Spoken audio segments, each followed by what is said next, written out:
Hello, everybody. Good to have everyone here. Hi, Pamela. You're back again. That's great. Come on in, everyone. I'm not sure who we have today. How many of you? It's later in the day, so it's about 4:30 my time. Hi, Wilhelmina. I don't know. It might be evening. Maybe evening for some of you. Maybe 7:30. I still have the sun shining though where I am. All right. Well, it's good to see everybody. There's Paula. All right, I'm gonna just get my 7:30 for you, yeah. All right. So we'll just give it another half a minute. Oh, I was gonna sneeze. So we are live streaming today, just to let everybody know. And you know what that means? We have a TV channel now. If you go on the website, if you go down the left-hand side, you'll see a little TV icon. And if you click it, it will actually take you into whatever class they're live streaming at the moment. I think sometimes they do two at the same time. No problem, Brenda. And so it's kind of neat because you can just click and just randomly see what class it is and listen in. You can see and hear. They can't see you. You can't talk to them, but you get to listen in, which is kind of neat to see if it's maybe a class you'd like to register for in future. So I like that idea. Now, they don't always live stream our classes. It just depends. I actually had, this is my third class teaching today, and they live streamed my very first class on arthritis this morning. So this is the second one that they're live streaming. All right, let's get started. I'm going to share my screen just to make sure we're all in the right place. So today's class is on natural remedies. We're going to learn about 7 common ailments and how to treat these ailments with natural remedies. So I actually give quite a few different tips on what to do for that particular ailment. And then I do specifically talk about either a food, an herb, a plant, or a spice, something that will help you, hopefully, with whatever ailment this is. And they're just sort of common things that a lot of us have discovered show up when we start to age a little bit. And it could have showed up in our 30s or 40s as well.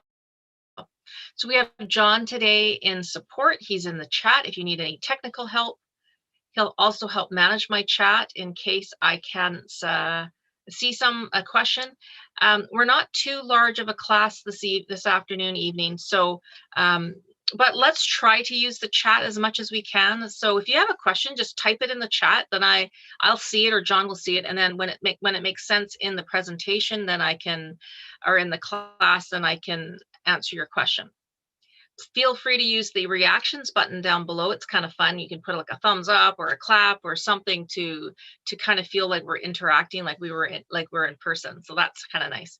So let's get started with the common with this class. I'll just go through real quick. My name is Ravina. I'm one of the guides here at Get Set Up since the beginning of February, and I do tend to do mostly health and wellness classes. I do some personal growth as well, and whatever I decide to create for you all. So I listen to what you have to say, what classes you'd like to see. I take that into account when I decide on what I'm going to teach next. I just finished my diabetes management class, so that'll be on the schedule hopefully in the next week or so. And I'm working on a class called Improving Our Longevity. So that one will be really fun because longevity is about just living a strong, healthy life, like living longer, but also in a healthy way, because there's no sense in having longevity and being sick. And, that's no fun. So that's the class I'm working on right now. And so I'm testing out some theories and some different things on myself. So we'll see if I look 10 years younger by the time I finish the class. All right. So we do learn from each other. If you want to put your camera on, it'd be really wonderful to see each other. You can chat with each other. If there's somebody you see all the time and you want to say hello and have a little private discussion, you can do that in the chat. You just click the everyone and the little downward arrow and click it and find that person's name. And then you can send a private message just to them. So if you put your camera, maybe you'll see somebody and go, hey, I think, maybe you can't tell from the background, but maybe you'll say, I'm from Kansas. Yeah, I'm from Kansas too. And, you never know. It could be your neighbor down the street. We are live streaming. We are recording. If you'd like a copy, you can ask for that at the end of the class. And we are not getting paid to promote any specific products or services. So just so you're aware of that. All right, let's get to it. We're going to understand today the healing power of plants, herbs, spices, and food. So all four things. We're going to do a teeny tiny little history lesson just about natural medicine and where that might have come from. And then we're going to learn the 7 natural remedies for the 7 common ailments that I kind of just picked up on. I've had a lot of learners ask me about certain types of things going on with them. And so those are the ones I chose. Now, is everybody good? You feeling good? You have your water, your tea? I just made a cup of tea because it's later in the day for me. Everybody settled, ready to go? I like your background, Brenda. Or is that a picture of where you live? That's actually a background of my city. Well, I'm a little outside of the downtown area. Oh, neat. Yeah, it's a neat picture. And it's actually Atlanta. Atlanta. Okay. Haven't been there. One day. I'd like to travel. I like to travel a lot, but so far, haven't traveled in a year and a bit, but I'm sure I'm like most people. We've been sort of sticking close to home. All right, well, let's get going then. So I want to ask a quick question here, and you can write in the chat. Actually, go ahead and write in the chat where you're from, and then you can answer this question. Have you used a plant, an herb, a spice, or a food to improve on an ailment or symptom you're having, either this year or when you were a child, maybe your grandmother or your mother or your father? Had you take this plant? Anyone? And go ahead and just throw it in the chat there. So Paula's from Kansas. That's cool. You haven't used anything. Okay. Actually, when we start talking about some of the common popular things, you might say, oh yeah, actually I have tried that. Brenda's used turmeric. That's great. Yeah. Barbara hasn't used anything, but you'll see some of these ailments, you might think, maybe I could try this. Simple things that are in our house already, most likely in your fridge or in your house, or easy you can get it. You can easily get it. Garlic and ginger, yes. Almond leaf. Oh, okay. I haven't heard of that one, William. For sleep. Okay, cool. Almond leaf. Are there leaves on the almond tree? I don't know. I eat almonds, but I've never seen how they're grown. I'm assuming it's the leaf of that plant. Okay. Cool. I'll have to look that one up. And turmeric, mint, and aloe vera. Yes, I love aloe vera. That's one of my favorites is aloe vera. I do like peppermint too if my stomach is just kind of feeling a bit off. And also ginger. I do use ginger tea. If anybody was in my last little class on 7 healing foods, we talked about ginger and tea. All right, well, let's just move along then. So the healing power of all of these amazing natural remedies in ancient history, so places like China, Japan, India, Greece, Egypt, I can name a bunch more. They've been for years and years and years, they've been using natural remedies and testing things out, trying different things out. Our indigenous people have been relying on plant medicine forever, and they still to this day will probably rely on the plant medicine first before they go to maybe Western medicine style of things. So it's very, very popular, and it's seriously been around thousands and thousands of years. Now, in the beginning, humans, we experimented with plants because we had to. We didn't have the book to say, hey, use this plant for this, this disease. If any of you have watched that show Outlander, which is on Netflix, it's really interesting because it's a travel travel in time kind of show where she's in, I think, 1960s, but goes back way, way, way back to early days. And she's a kind of like a, oh, you love that. Yeah, I know. It's kind of weird. I watched it and then I stopped because they hadn't filmed the next part. Now I think it hasn't come out yet. But anyways, Claire is the name of this lady. And she ends up being a doctor in the 60s, becomes a doctor. But then when she goes back in time, like they don't have penicillin, they don't have these things, so she kind of has to not start over, but she sort of has to. So it's really cool, kind of gives you a glimpse as to what they would have done years and thousands of years ago. And really to this day we kind of are like a vast clinical trial. Nobody likes to hear it like that, but with medicinal plants, because we're always testing and teaching and learning. In the indigenous tribes, there will be, an elder that knows a lot about medicine and hopefully sticks around for a long time and then passes on that knowledge to the younger ones training with them. It's a very, very cool area.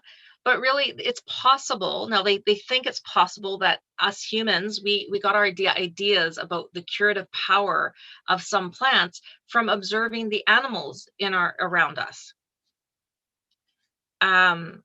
Okay, just give me 1 second here. Sorry, let me just stop for just 1 second here. For some reason, let me just find this. I just have to get John back on track here. He got kicked off somehow. I'm not sure why. It could be his connection, maybe. All right. So yeah, so the name is called Pharmacognosy. Pharmacognosy. I have to practice saying that, and here I am live streaming and sounding like silly because I can't say it, but it's quite a long word. But what that is the behavior of animals to apparently self-medicate themselves by selecting specific plants to help prevent either and reduce the harmful effects of say toxins or pathogens in their body. Now, I like the picture. That's why I picked this cute little guy. But have any of us witnessed this in our own lives? Now, I don't know if anybody has a cat or a dog. Anybody have a little cat or dog at home? Have you ever seen your animal go for the grass? They're not feeling good and they whatever's in their stomach is upsetting them. So they'll seek out, if they can get outside, grass, and they'll chew on the grass, which then makes them get rid of whatever is bothering them inside themselves. And I just find that fascinating because they know, to go seek out grass. Now, there's other types of plants, like there's the Aspilia plant, and the chimpanzees will seek that one out if they feel like they've got parasites or something's not good inside of them. So I think that's just really, really fascinating that this has been around for a long, and the instinct of animals to kind of seek out certain things is really fascinating to me. So in today's society, we have doctors that focus on maybe herbs, natural medicines, spices to help us with our healing and improving symptoms. Can anybody think of the name of any doctors that we have in today's society? Or you can type it in the chat if you'd like, that uses maybe herbs or spices or tinctures of some sort. Have you seen any different doctors other than your family doctor? There's a bunch of different names for different doctors. So we have naturopathic doctors. Anybody seen a naturopath? Sometimes our insurance covers them. Well, they cover the actual session. They don't cover the stuff that they might recommend. So it can get very costly. What about TCM? Anybody tried traditional Chinese medicine? That one's kind of neat. I learned a lot about TCM when I was in my nutrition school. Ayurvedic doctors. Ayurvedics is an Indian originated type of study on the different types of people, or not people, but body types and what might work for them. And so they do different foods and different spices. Herbal medicine doctor. And then we have, like in Australia, we have the Aboriginal medicine, bush medicine. I find that one very fascinating The bush medicine really looks at all the parts of the person, not just the physical. They look at the mental, they look at the emotional, the social, and the spiritual being, you as a being. And then they use certain medicinal things to help you with your well-being. And that's really fascinating to me. Chiropractors, yeah, acupuncturists, absolutely. A lot of acupuncturists have studied TCM, so they'll do a mixture of the needles, like the acupuncture, and then they'll give you a little tincture of some sort. I have to admit, with the TCM, if any of you've tried it, they usually put like a group of herbs together for you at that time. So if you've been given something like that 5 years ago, don't use it now, because it's based on what your makeup is at that time. They're usually not very nice tasting, so it can be hard to like get that swallowed down. But anyways, so basically what I want to say to you all is there's thousands of plants, thousands and thousands of herbs and plants out there. But today we're going to discuss around 7 of them, because I'm going to relate it to these 7 ailments. So if you are ready to get started, we will start with the first ailment. High blood sugar. Anybody here, maybe you don't have to put your hand up, or you can put your hand up if you want, or say in the chat, have any of you been considered pre-diabetic? Or any of you might have diabetes, adult onset type 2 diabetes, or even type 1 diabetes. None of us want to have sugar in our blood, okay? So when that happens, if we've had, like, let's say we've eaten a donut, or let's say a muffin, we'll give ourselves a break. We had a muffin, not a donut. So we have a muffin. It's kind of got some healthy stuff in it, but it's still white flour, and it's a simple carb. So what happens is your body starts to break it down. The glucose comes out of the carbs, and it gets processed, and it goes right into your blood sugar. It goes right into your blood. So now you've got sugar in your blood. What that stimulates is your pancreas. Your pancreas then it releases insulin that goes right into the blood vessel. The insulin's supposed to get in there, and it's supposed to pick up that glucose and then take it out of your blood. None of us want to have sugar sitting in our blood. And if we continue to eat a lot of sugary things, after a while, our body doesn't respond very well to the insulin. We have what they call insulin resistance. You have insulin resistance, you're kind of like, you're just on your way to diabetes.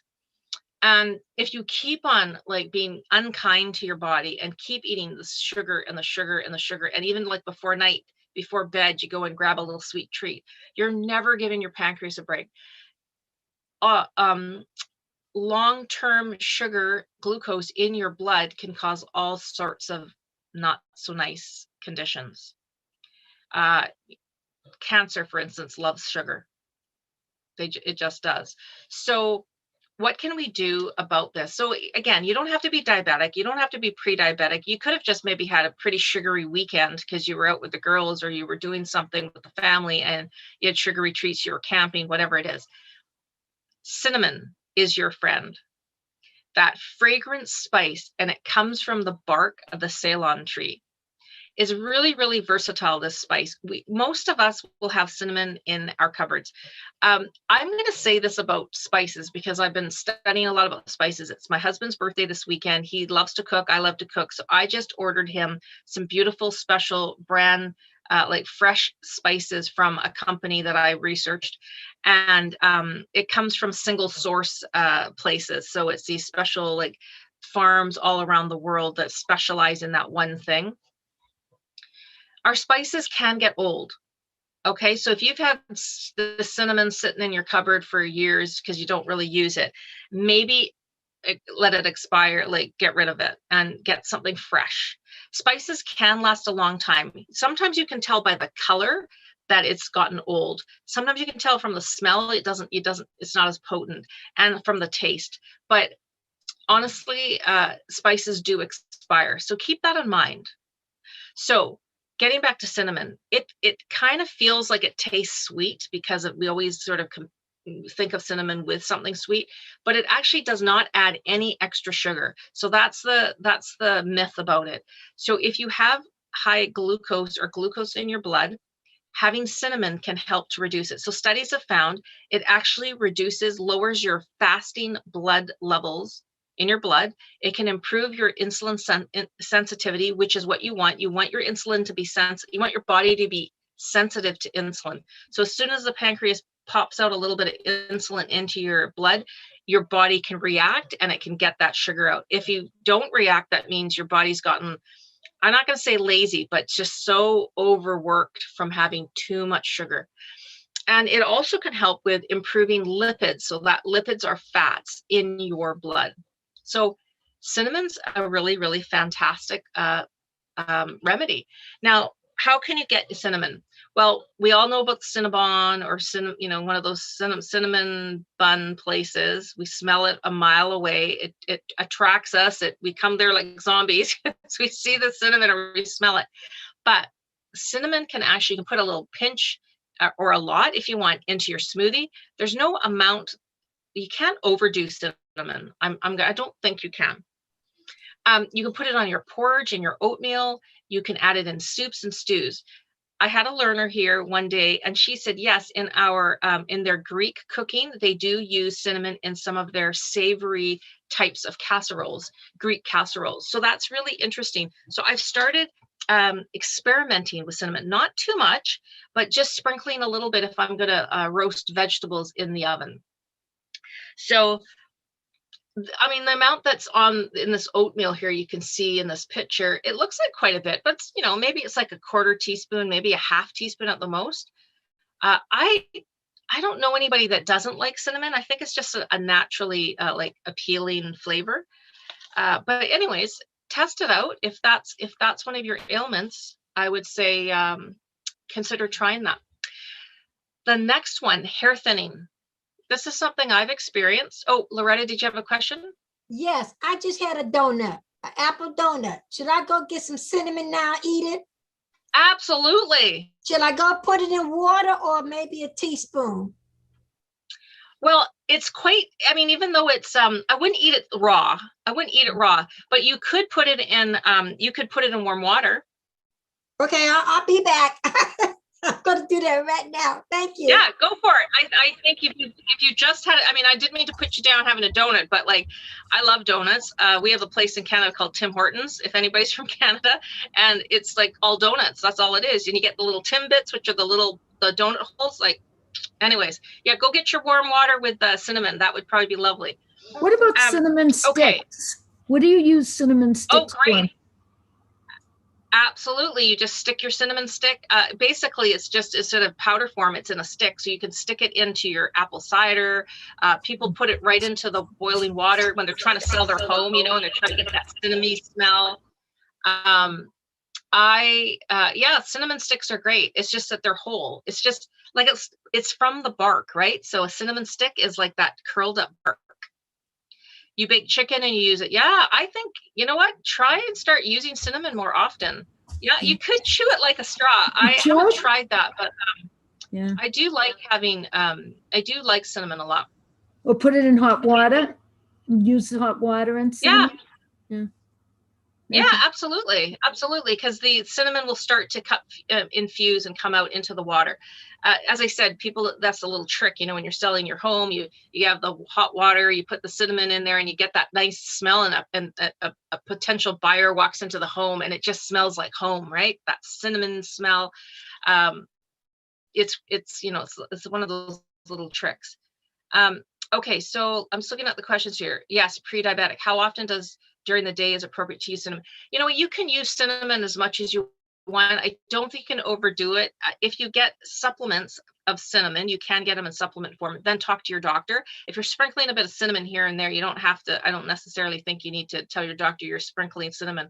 But I kind of use it two or three times a day. It depends on what I'm eating. I just go like this, put a little sprinkle in my smoothie, and then after that, I just kind of add it wherever. I had it on vegetables last night. I like it even in you're having coffee, when you're at the coffee shops, they've got the little sprinkles and stuff. One of them is cinnamon, I think. All right, let's move to the second one so we don't run out of time. Hair thinning. Hair thinning is quite common. Women can experience this during premenopause and menopause. They can experience sort of thinning of their hair. Now, I'm not talking about like full on moderate to heavy duty hair loss. That's usually either the male baldness that's happening, or there's an underlying medical issue going on. But I'm just talking about just sort of like that hair thinning where you're in the shower and you're noticing your hair's falling out a bit more. You're just thinking, geez, why is this happening? Why is this happening to me? And sorry, one little thing, Loretta, I just wanted to mention, you can also make whatever tea you like to drink. Like I'm drinking rooibos tea, and stick the cinnamon stick or stick cinnamon in the tea you're drinking. That's another nice way to do it if you find the hot water kind of boring. All right, so what can we do? Or first of all, what causes hair thinning? It's your lifestyle habits, it's genetics, and it could be both. So let's look at lifestyle habits. This is the most common. The biggest cure for thinning hair is, what is it? Eliminate or greatly reduce your chronic stress. I can guarantee if you've got hair thinning, think back 4 months before you noticed your hair thinning. What was going on for you? How stressed were you? What was there something that triggered something that you've just been like worried about constantly? My hairdresser told me about like pregnant women, once they've had a baby, usually around 4 months later, she notices that her clients have thinning hair because it's 4 months of chronic stress, new baby, you're not getting any sleep, you're having issues. So what things, lifestyle habits could it affect? Over treating your hair, wearing your hair back too tight, low iron and low minerals can cause it. The chronic stress and the underlying medical condition. Some medications, absolutely. High blood pressure, blood thinners, sometimes, yes. If you've noticed when you've started on a medication and then after a little while you've noticed it's affecting your hair, it could be side effects from your medication, absolutely. So the best thing you can do is eliminate all the rest of these things, right? Make sure you're getting enough iron and minerals. So eat your nutrient-dense foods.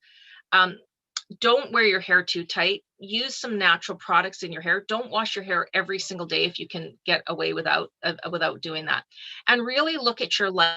Like reflect on your life. What is causing you chronic stress? Is it the cranky neighbor that lives beside you that's, or is it some friend who is bringing you down all the time and you need to sort of like exit and say, you know what, this friendship's not working? Whatever it is, try to take care of that. But when we look at our hair thinning, the number one thing I would do is check your iron levels and check your zinc levels from blood work. Also, biotin is B7. B7 is a very common thing that people are lacking. So where can you find B7? In nuts, in lentils, and in liver. A lot of people don't like eating liver, but try to get it out of from your lentils and nuts. Omega-3, the omega-3 fatty acids. A lot of times we're low in omega-3 acids. So our body is doing all these functions. Hair is kind of like not optional, but it's going to work on the really important systems inside the body. And then whatever's left over might go to your healthy hair or not so healthy hair. So you get what I mean? So focus on your omega-3s again, the fatty fish like sardines, herring, salmon, what else? Tuna. And if you don't eat fish, your seeds, your flax seeds, your chia seeds, your hemp seeds, walnuts. So, and be patient. Remember, it's taken at least 4 months of your body being under chronic stress for it to show up in your actual hair. So it's going to take some time to build up, and you'll start to see the growth. You'll start to see little hairs coming in here. And sometimes you'll see little hairs poking up in your hair here, like with you'll see little hairs starting to grow within your hair. It's quite exciting when you see that.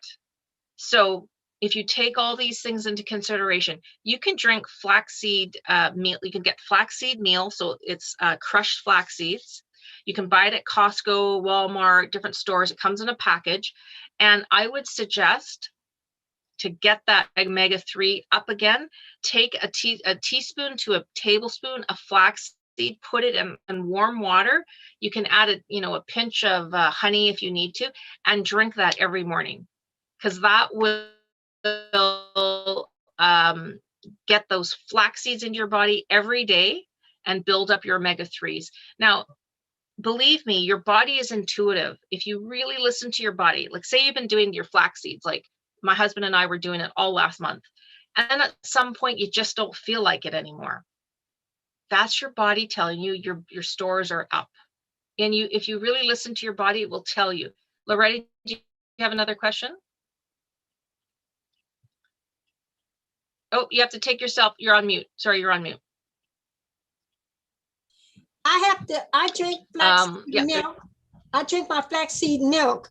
That's the same thing, right? I can drink it. It has omega-3 in it. I eat that with my cereal, the flaxseed milk. Can you hear me now? Yeah, flaxseed, as long as there's flax seeds in it. Yeah. Yeah, I can hear you. Yeah. Your flaxseed, flaxseed meal, you can put it in anything. Flaxseed meal can go in your baking. If you've got like I don't know, a recipe for something, bread even, you can just put a couple tablespoons of flaxseed into whatever you're baking. I mean, don't put too much because it'll change the accuracy. But yes, you can. You can use flaxseed meal. I just drink it straight in warm water just to kind of get it done in the morning. No, I mean the flaxseed milk. I've never heard of yes. Okay, same thing. Because what they do is they crush the flax seeds to get the milk out of it. So just like hemp seed milk, there's hemp milk. Those are all great, full of omega-3s. Yeah, so that's a good one. All right, and I love walnuts. Like I could eat walnuts all the time. Sometimes I make my own granola and I add my own walnuts and my seeds and chia seeds. Like there's so many things you can do these days to just eat whole foods. Okay, on to the third ailment, anxiety. I believe that I could say that for most of us, we've experienced some kind of acute situation with anxiety. Let's face it, like our world it's pretty chaotic. We got lots of stuff going on, especially right now. We've all probably had some kind of anxiety situation. Now, if you do suffer from anxiety, it's really not good to have it go unchecked. Seek your medical professional so you can talk to them about what's going on, what's causing you anxiety, what's the trigger to your anxiety. It really depends on our life circumstances, but as we age, as we are older adults, one thing I used to worry about immensely before I got married, and I got married later on in life, but I lived alone. And for 5 years, I lived in my friend's family's home in a suite in the basement, or in like the bottom level. And I used to worry and have anxiety about, like, what if something happened to me in the middle of the night? Like, what if I fell, or I'm on the ground, they're fast asleep upstairs, or what if you live in your own apartment? I used to get so anxious about that. My parents lived in Vancouver far away from Victoria where I am. Who's even going to notice that I fell and broke my neck, or I'm like, I used to worry about this, but it caused me anxiety. Now, just because I have a husband at home doesn't necessarily mean, maybe it's nice to have somebody around a lot of the times, but you can still have an accident and nobody finds you for a while. So anyways, the bottom line is that we can all feel this anxiety, especially as older adults, and if we live on our own. So what can we do about it? There's lots of things we can do for anxiety. I've got a huge list up here. You can do all of these things: keeping yourself active, keeping yourself connected, trying to keep your alcohol intake to a minimum, or lower, getting rid of caffeine. If you're having anxiety, stop drinking caffeine, even if it's temporary. You're finding yourself, you're kind of having anxiety in the morning and you're not feeling great. Get rid of that caffeine, even if you don't realize it's coming from your tea or what have you. What I want to say about this is try to take on some practices like deep breathing, improving your quality of sleep, meditation, improving on your diet. The deep breathing practice I'm going to teach to you guys simple is the 5 by 5. So for 5 counts, you breathe in. So you go 1, you breathe in 5, then you hold it for 5, hold your breath for 5 counts, then you exhale for 5. And if you want, you can hold it again at the bottom for 5. Then you start over again. So it's called, other people call it box breathing. In a sense, you're kind of tricking your body and your brain to think that you are calm. If you breathe like slow and steady, deep breaths, it actually calms your body down. So if you're having anxiety, you can feel like you're scared, you're going to have a panic attack, doing this deep breathing 5 by 5, we call it, or box breathing, is really helpful. Trying aromatherapy. Sometimes beautiful smells can calm us. You know, I've got my mom's favorite plumeria here. This is the frangipani or plumeria, beautiful, beautiful flower from Hawaii. It's just a beautiful smell. And I just, you know, I just keep it right here at my desk and I smell it like all the time. Even if you have essential oils, like maybe you like the smell of grapefruit, or maybe you like the smell of lavender, whatever smell you like, have it near you as an essential oil and just take a little sniff, or put it in a diffuser. And a diffuser is something that heats up a little bit of water, and it sits in a little bit of water, and then the smell diffuses into the room. 2 other things. I love this one, spending time with animals. I don't have a dog or cat anymore. I had a cat for a long time. I just think animals are so therapeutic. I mean, sometimes they get annoying, you know, they might sit on your desk, or I don't think the lady's here today, but she has a cockatiel, like a bird, and the bird loves Zoom. So the bird's flying back and forth, trying to get her attention, landing on her head and stuff like that. So animals can be so therapeutic. We're feeling depressed. We don't feel like doing anything. We're anxious about something, and they can be very calming. Just petting them can be calming. You see them in hospitals now. You see them in airports. They've got the nice, cute dogs in airports to keep us calm and less anxious. And then there's a thing called weighted blankets. That's pretty fun. There's a weight to like a thin blanket, and it just sort of makes you feel safer. So let's look at the natural remedies for anxiety. The number 1 clear winner is lavender. You can smell lavender. You can put it in your pillowcase. You can buy it as a tea. I like to drink lavender tea, love it. I even take my rooibos tea and add a little bit of lavender to it, so I mix teas together. Also, passion flower is also a type of herb, and it can help with anxiety. It's usually in a tea mixed with a few other things. Chamomile, we've probably all heard of chamomile as like the sleepy tea, you know, the tea you have when you're wanting to feel calm before you go to sleep. So that one's an interesting one too. Yes, so, and even just looking at a beautiful field of lavender, that beautiful, gorgeous purple color is very calming to me anyways. All right, let's move on to the next one. Number 4 is edema. This one, as summer approaches for a lot of us, you know, you get the swelling in your feet, you get swelling in your face, you get swelling in other parts of your extremities. A lot of times it can be due to medication that we have the swelling. There's other reasons. We could be on our feet too long, standing way too long. Maybe we're at work and we have to stand on cement. Ill-fitting shoes, our diet, and having a sedentary lifestyle can all add to edema. Being overweight can also pool that whole feeling of, you know, just you're feeling like you're retaining water. That's really what edema is. It's swelling and retaining water. Most of the time, edema will just resolve on its own, but it's kind of uncomfortable, is it not? You look down, you can't see your ankle bone, and you're just like, oh my gosh, why is my left leg swollen? My right leg seems fine. What's wrong with my left one? A lot of times, our body holds on and hoards water when you're dehydrated. Interesting, right? You're thinking, oh my gosh, I got all this water in me. It's pooling in my ankles. Oh, I better stop drinking. No, usually it's the opposite. You are dehydrated, so your body is just holding on to every drop of water. It won't let go of it because it's nervous that you're not going to give it any more water. The best thing you can do is drink a glass of water, drink another glass of water, sip water all day if you can, until like a couple hours before bed, so you're not up in the middle of the night. But once your body feels like it's getting back to being hydrated, all of a sudden the water will just come out of you. You'll feel a shift. Now, if it gets really bad, I would suggest seeing your doctor, because they might give you what they call a diuretic. And the diuretic is a certain type of people call it their water pill, basically. And that will help to get your water levels inside a little bit more balanced.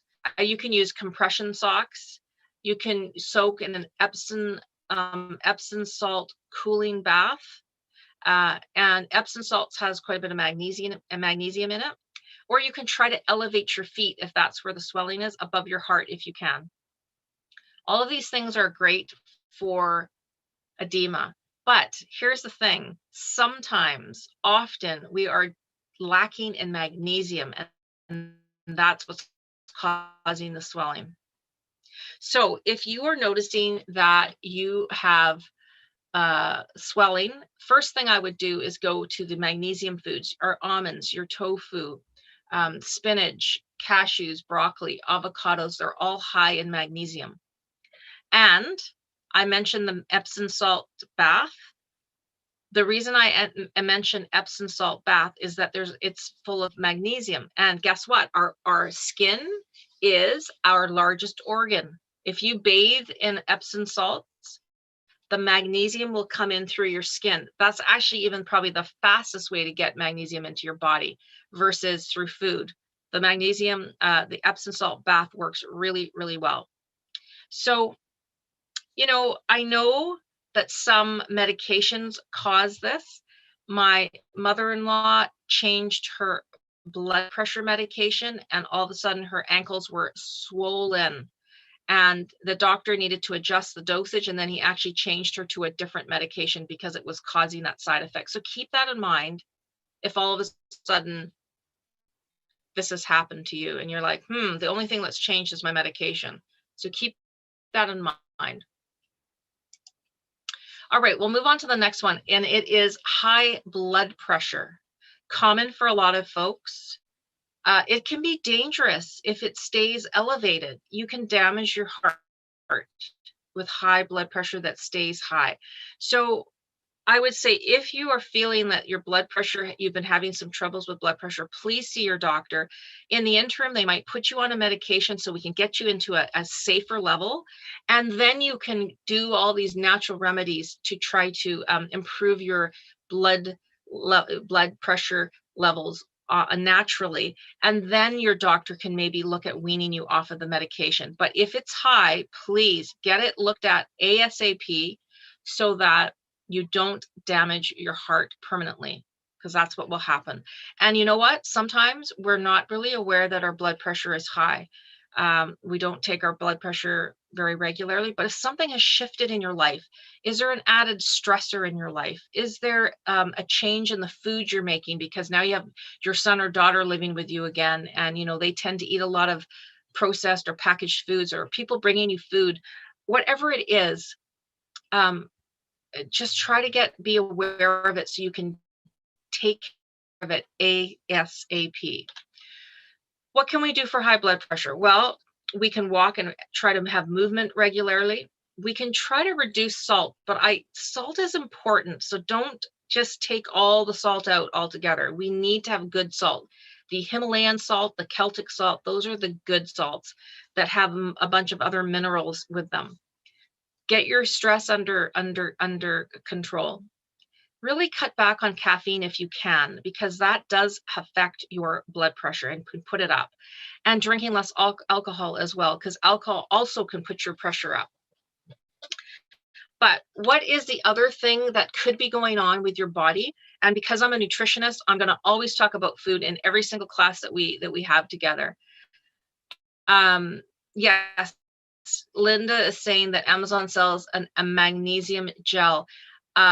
That's a great way to do it if you don't want to get in the bath in an Epsom salt bath, and you put that gel on your body, because again, the skin it will go through your skin.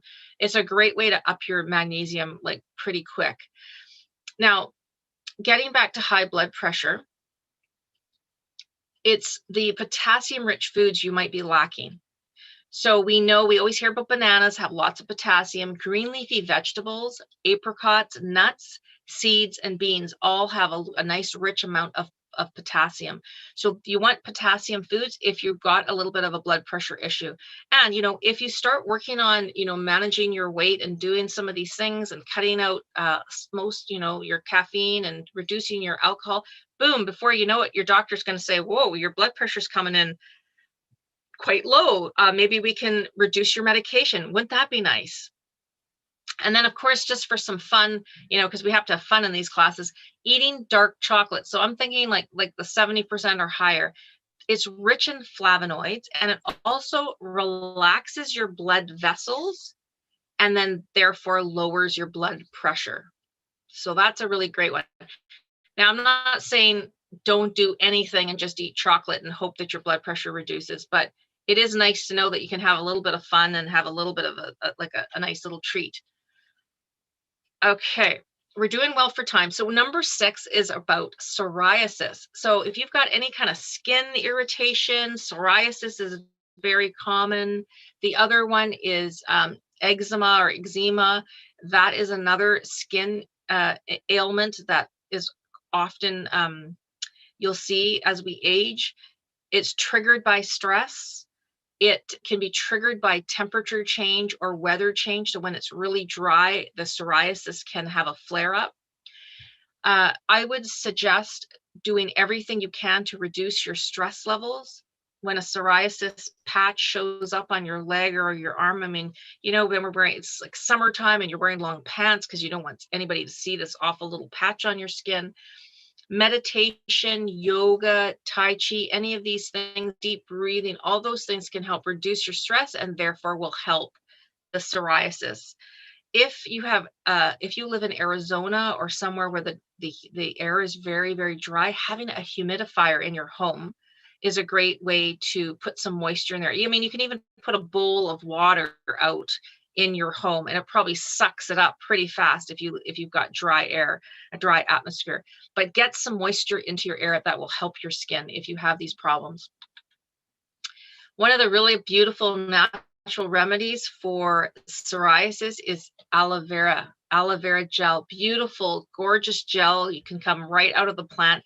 You snip a little piece of the plant off, you put it on your little patch on your skin, and it will help to reduce the inflammation, the itchiness, the scaling, and the redness. And for intake, for taking into your body, there is aloe vera juice you can drink that will also help. Even though it's going inside, it will help the outside. I've seen it in a few of the health food stores. So you have to look at the aloe vera juice and make sure you look at the ingredients and make sure that like the majority is aloe vera juice. And you can't just guzzle it. You drink a certain amount per day and it'll tell you on the bottle. The other big one, it tastes okay. So is Pamela saying it tastes okay? Yes, because I've tasted it, and it's the one that I did is distilled, or it's done something so it doesn't have like much of a flavor. So it was actually quite good. I still have it up in my cupboard. I was taking it for something at one point. Omega-3s, which I harp on in every one of my health food classes or health and wellness classes. Omega-3 fatty acids is the good thing to help reduce inflammation, which will then help your skin. So all those seeds, the flax seeds, the hemp seeds, the chia seeds, nuts, and all those fatty fishes is where you get your omega-3s. If you don't like any of those things, you can also take omega-3 capsules, and it'll look like little oil capsules because it's a fish oil or some type of oil that's in those capsules. They do have vegetarian capsules if you're vegan or vegetarian, so you don't have to be eating, taking it in, like taking in fish. I love my fish, so that's how I get my omega-3s. And then lastly is one on decreased vision. Now, I do have an optimal eye health class out now. I've taught it like once or twice. This week it's coming up on Saturday. So if you want to have a thing all just dedicated to eye health, it's coming up on Saturday. So the best thing you can do for your eyes is have regular checkups. Let your eye doctor, have a look at your eyes. Let them see if there's anything starting. Is there any disease that's starting that they can nip right then? Maintaining a proper body weight can also help with your eye health, surprisingly. And it can help to reduce your chance of getting type 2 diabetes, which, if you know about type 2 diabetes, one of the big common symptoms of it is diabetic retinopathy, which is the simple way to say is the little tiny blood vessels near your retina start to have problems, and it will affect your eyesight. So if you've got diabetes, you really want to get yourself healthier so that you don't end up with eye vision problems and even blindness you can have from if your diabetes gets out of check. I want you to protect your eyes. Make sure you always wear sunglasses if it's going to be a little glary outside. In the eye class, you'll learn that as older adults, we have issues with our pupils. We're not able to, it's not as flexible. The lens isn't as flexible to change from light to dark, from inside to outside. That's why we find it super glary as we age versus our 20-year-old kid who's just like walking around, no sunglasses, can see no problem. And you're just like, oh my gosh, it's so bright. I kind of do that. So I always just have my sunglasses on just so my eyes can take a little bit of time to adjust. Let's look at the foods, though, that we can have for eye health. The key ones are our A, our E, and our C. And the mineral is zinc. Do you know that by eating these great foods, you can actually reverse your bad eyes? Like you can actually improve your eyesight with food. Like there's studies they've shown, or you'll even notice like, whoa, my eyes seem so much better than they did. Source, just think of colorful vegetables, those reds and those oranges. That's got all the carotenoids and strawberries, spinach, all of those things that are colorful. Just having a variety of vegetables will help our eyes. Now, of course, carrots are like number one, right? Carrots are for our eyes. We were taught that as a child. Eat your carrots because it's good for your eyes. So that's kind of neat. Where else? Like broccoli, zucchini, eggs, all of those things are good for our eye health. What else with the eyes? Oh, there's so many things. You'll learn it in the actual eye class, but I wanted to bring this up because as we age, one of the things that happens and changes with our eyes is the 60-year-old versus the 20-year-old. We need 3 times the amount of ambient light. So ambient light meaning the natural light coming into our room, or the lights that we turn on to read. We need 3 times the amount of light that our 20-year-old child or friend needs. And that's why it seems so odd. Like if you see somebody reading and you're just like, oh my gosh, how can they even see their paper? It's not bright enough. Put some lights on. Well, because as we age, we need more light. So that is the 7 ailments. We have time for questions. We've looked at a little bit about the history of medicinal plants, where it's come from, what healing power, what it means to have the healing power of plants and herbs and spices and foods, and we've learned some specific natural remedies. So does anybody have a question right now? Yeah, I have 2 questions. Number one is, the stuff that's good for psoriasis, is that good for eczema as well? And number 2 Yes. It is. And then with Epsom salt, Yeah. can you use that every day, or you have to watch the Epsom salt bath? I don't know. I mean, you would have to maybe check that out. Actually, I'll check it out for you, and then I'll put it in the post notes. Okay, most people don't bath every single day, but I would say, twice a week probably would be a good amount if you're low in your magnesium and you're trying to like soothe your skin because of the psoriasis or the eczema, and also get that good amount of magnesium in your body to help heal the skin as well. I'll look that up for you before I send the email. Oh, okay. And up to you all. eczema is the same as psoriasis in terms of what you eat. Yes, because what it is your skin's irritated by something, and you've got inflammation, you've got scaling, you've got redness, you've got it's painful.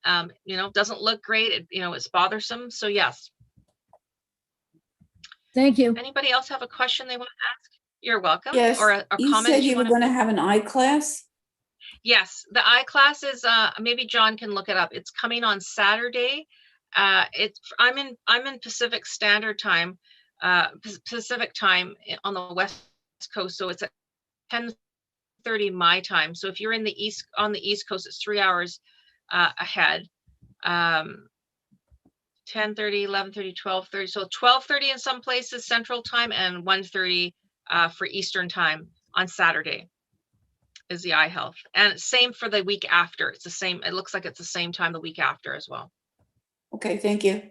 You're welcome. Ravina, are you Yes. going to have anything coming up about cholesterol? I haven't thought of a particular class on cholesterol. I do talk about it in the basic nutrition class, I believe is the one I talk about it, about the different types of cholesterol.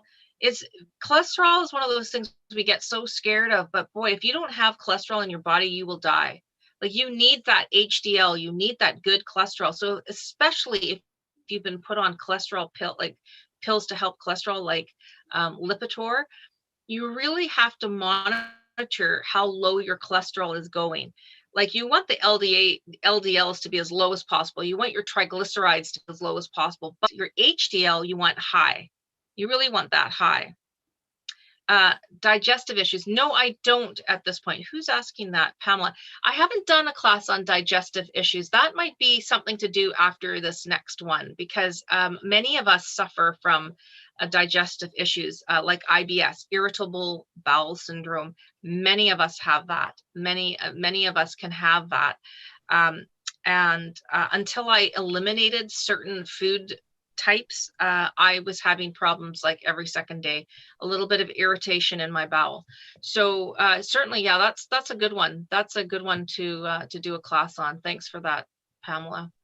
I would like some information whenever on brain food. Like, I know blueberries are supposed to be good, and there's just a lot of need for as much as we can do. I need my brain fixed, so give me some. Absolutely. So there is a class dedicated to, that's actually the very first class that I created for Get Set Up. So it's called Optimal Brain Health to Diminish Dementia. So if you haven't done that class, when am I teaching that one next? Let me just look here at my little booklet. Maybe John can look that one up too. Tomorrow I am teaching creating routines and nutrition. Actually, I guess I'm not teaching. You know what? They might not have. Oh, no, I am. I'm teaching brain health. What's today? Thursday. I'm teaching brain health tomorrow. Tomorrow is the brain health class. That one's got and you get a beautiful handout that gives you the top 10 foods for brain health. And in the eye class, you get the top 10 foods for eye health. So I've tried to give as much material as I can to you all. But yeah, there's lots of different classes coming up. So just keep checking the schedule, because there's new classes coming out all the time. Do you have a class on oral health? No, I don't. No, but you know what? When where's the slide? When you get to the feedback form, you can click for feedback, and you give the stars 1, 2, 3, 4, 5 stars for the class. You can put some comments, and you can add some comments there to say, hey, I'd like a class on this. I'd like to see a class on, whatever it is you're interested in. Okay. And then also in the email to help@getsetup.io, you can suggest a class. You can suggest an interest group you'd like to see, or it's something that you would like to host. So we give lots of opportunity to hear from you about what it is you would like to see, because, this is for all of you, right? And, you know, the classes, we always have new learners joining all the time. So that's why you'll see the same similar classes that have been popular on the schedule every single week. Like some of my health and wellness classes I've been teaching every single week since February. They have, you know, once in a while they'll take one off for 1 week, but then it shows up the week after. So when we find classes have hit their saturation point where, you know, we're not getting as many people signing up for something, they might just take it off for a month or two. And if you don't see something that you want to see there, you know, by all means, let them know that you wanted to see it, and they'll answer you by getting it back on the schedule or creating it if they can. And there are other guides that create the health and wellness, but I seem to be kind of like the main person doing. Like every time you guys say, oh, I need a class on diabetes, boom, I'm like working on it. Or arthritis, I created the class. So when you guys tell me, especially if you tell me verbally, I make little notes and write it down. So anyway, so thank you so much for being here. That's the end of the class, and I look forward to seeing you all maybe tomorrow or on Saturday. I teach Thursdays, Fridays, and Saturdays. Those are my teaching days. So if you're looking for my health and wellness classes, don't bother checking Monday, Tuesday, Wednesday right now, because I'm only teaching Thursday, Friday, Saturday. Okay. So yeah, looking forward to seeing you all again. You're Okay, welcome. thank you. Thank you. You're welcome. All right. Have a great evening, you guys. It's kind of evening already, isn't it? Okay, take care, everybody. Bye. Good night, everyone. Bye-bye.